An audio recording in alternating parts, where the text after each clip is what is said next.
Assalamualaikum warahmatullahi wabarakatuh.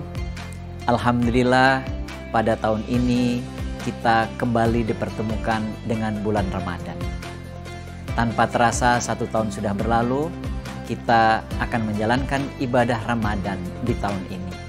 Kini saatnya kita menjernihkan hati kita, jiwa kita, pikiran kita untuk menyambut Ramadan yang penuh berkah ini. Kita sebagai insan pribadi yang bertakwa dituntut terus bersabar dalam menjalankan ibadah dan juga menjalin silaturahmi dengan sesama, melakukan kebaikan dan juga kebajikan setiap saat agar kita bisa bermanfaat untuk sesama kita. Ramadan kali ini akan menjadikan kita menjadi umat yang semakin meningkat ketakwaan dan keimanan kita kepada Allah Subhanahu wa taala.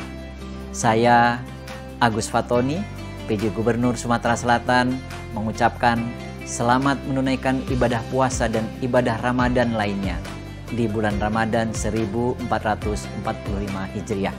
Semoga kita menjadi pribadi yang terus berupaya meningkatkan kualitas keimanan dan ketakwaan kita kepada Allah Subhanahu wa taala. Semoga kita senantiasa diberikan kekuatan, diberikan kesehatan, diberikan petunjuk, bimbingan, lindungan, kasih sayang, dan juga pertolongan dari Allah Subhanahu wa taala, Tuhan yang Maha Kuasa. Marhaban ya Ramadan. Terima kasih. Assalamualaikum warahmatullahi wabarakatuh.